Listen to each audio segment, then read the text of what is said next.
What's up guys, my name is Andrew. Welcome back to the channel. If you guys are new to the channel, like always, go down below, hit that like button, subscribe to the channel if you guys like the content here. This channel is mostly about Volkswagens and hanging out with friends, working on cars, stuff like that. Recently, we have acquired this shop that we are in currently, and we have two new friends that have joined the shop. So let me introduce you guys to these two friends if you haven't met them already. First individual we have here is Chris. Say hi, Chris. What's up? So Chris is working on a big turbo GTI, which a couple weeks ago, I've already put out a video about Chris's car. This car is, it's gonna be a pretty sweet car. He's currently, as you can see here, he's working on wrapping the exterior of his car in a kind of camo wrap. It looks pretty cool. And he'll also be working on getting his big turbo kind of really situated in the engine bay and really going. Kind of looks like he's gotten some more piping in here and kind of some more situated since the last time I showed you guys his car.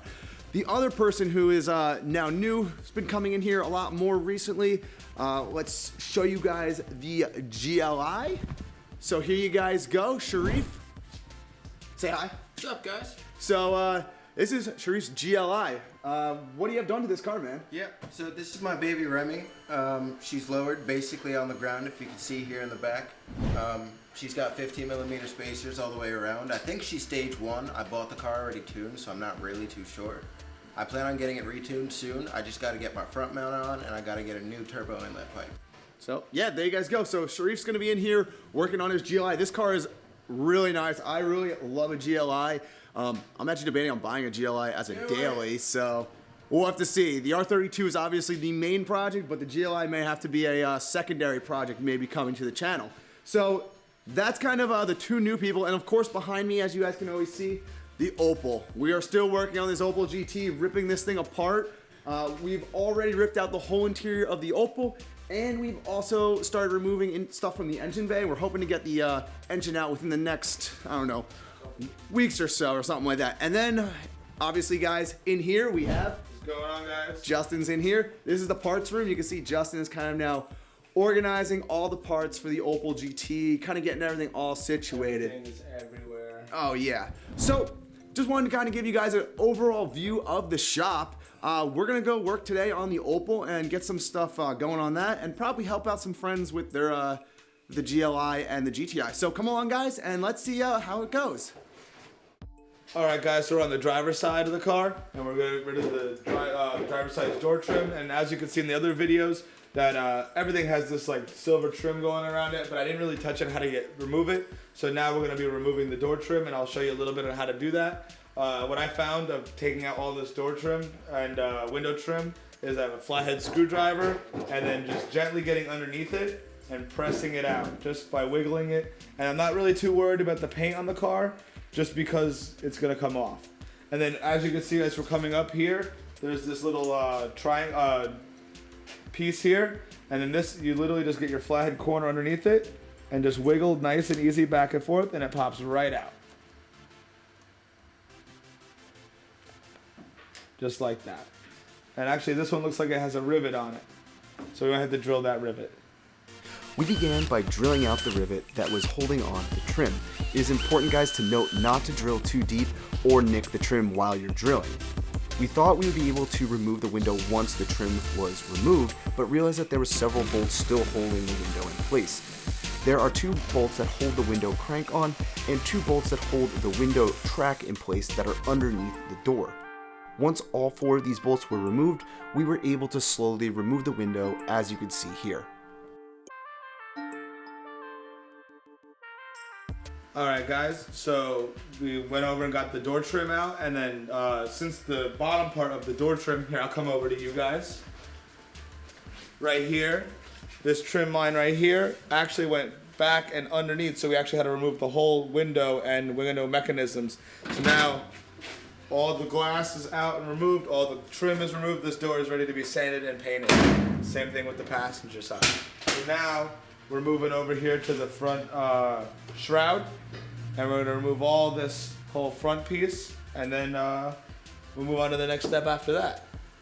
The front shroud can be a tricky part to remove, guys. There are only 8 Phillip heads that hold the shroud in place, but as we found out, many of these screws have rusted and stripped over the years. Sharif, what are we doing? I'm trying to put my other coilover in without messing my my fender up. What kind of coilovers you got there? I got me some Godspeed mono coilovers. What's the spring rating? They're either 9 or 10K. I don't remember off the top of my brain. Come on, hey! There you go. Look at that. Now you just got to get that top on there. Yep, hold on. I gotta get the bushing on there, I think. Oh yeah, that would be probably the most important thing. Yep. Definitely got to get the bushing in there. That means this is coming back out. Oh, you messed it up, didn't you? I did. Oh yeah. We're getting there. Let's see. Coming through. Oh, there you go, Sharif. Let me see if I can call Coming up now. this real quick. Is it coming through? Almost. Word. Still got a little bit more to go. I'll be in here. I got 2 more people to call. All right, so guys, Sharif now finally has the coilover in. Let's have him explain kind of more or less what he's doing now. Yeah, so for the longest time, my car has been rubbing all over the place and making a bunch of wacky noises inside. So I got some coilovers to make everything nice, my ride smoother and all of that. And I happened to put in the backs and then my passenger front, and I never got around to doing my driver front because I couldn't find the top bolt for the top mount. So now that I found it, I put it in and everything, and I just gotta adjust the heights to make sure everything's good.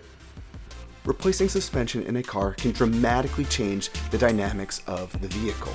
This GLI had worn out suspension, and upgrading it to a new setup stiffened the suspension and gave the car a more aggressive stance. Sharif also is going for a black and purple theme on his car, so he wanted to go ahead and pull off the rear trim and paint it purple. This would help accent that theme more on the car. What do you guys all think? Sharif would love to know what you guys think in the comment section down below. Oh, the fitment's gone. You gotta adjust that some more, boy. No, you happy with that? It doesn't go any lower, it's like 3 threads. Oh, really? Yeah. No sugar. Oh no, he's alright. He's alright. Thank you, Chris. You're good, dude. You still got the fat boy stance in the rear. No, it looks good though. All right, guys. So we got all the glass and all the trim out of everything in this car, which is awesome. Now we're gonna move to getting the front and the rear bumpers off and the headlight buckets out. There are 2 bolts on the underneath side of the bumper and 4 more bolts that hold the front bumper cover bracket on. We thought that that was all the bolts that we would need to remove the front bumper, but we realized that there was 4 more bolts that were hidden behind the grille. The headlights are fairly easy to remove. There are 2 bolts, one on the top and one on the bottom. Lastly, we removed the front turn signals, which there are only 4 Phillips heads that you're going to need to remove. All right, then now that we already got the front bumper done, now it's time to do the rear bumper. So most of the bolts are actually in the car. I have to crawl back past the gas tank, which we already removed, so thank God it's already gone, and unbolt everything from the back here, and the rear bumper will be off. Finally, the rear bumper, guys. To remove the rear bumper, there is 1 bolt that holds on the bracket. Once this bolt is removed, unplug the light and the rear bumper should come off. The side reflectors will need to be unscrewed from the inside of the car and can be pretty tricky to get. Luckily, the rear lights of the Opel GT, you can actually remove them just from the back of the car. Simply remove the rear covers, and then there should be Phillip head screws to unscrew the housings and remove them. How's it feel, Justin, taking off the last piece of trim? It feels pretty good, be honest. All the lights are A out. lot of hard work today. Yesterday and the day before that. How many Phillip heads and flatheads are on this car? Too many. Too many. Well, at least we're done. Look, there's 2 more for too many. That is a good point. And there you go. All right, guys. So we pretty much got everything off this car that can be unbolted panel-wise. We still have some stuff here in the dash we gotta undo, but it's been a long couple of days. We got all the glass out of this thing. We got all the lights out of this thing. We got everything that can really be unbolted. except for the couple last things that I'll probably do in the next couple of days. It's been a long one, so Andrew, I'm tired. I'm gonna take a nap. You cover the rest of the video. Okay guys, so on that note, we are wrapping up today's episode. I hope you guys enjoyed this episode of the Opel. Once again, you can see it's completely stripped. Like, I think the only thing we really have are headlights right here, and then like Justin said, the dash. That's basically it. So this car is going to definitely be a real fun project to finish up. Next time you guys are gonna see Opel, that engine is gonna be coming out of the car. So definitely come back for the next video. If you guys are not subscribed yet, definitely subscribe and hit that notification bell so you guys can be aware once that video comes out. You're not gonna wanna miss it. This car, you can't remove the engine through the top, so we're gonna have to raise this whole car up to drop the engine out. So it's gonna be an interesting one to say the least. So guys, until next time, my name's Andrew, and where's Justin? Is he still sleeping in there? I'm Justin. Yeah, and there you go, and that's Justin. We'll see you guys in the next video. Peace out, guys.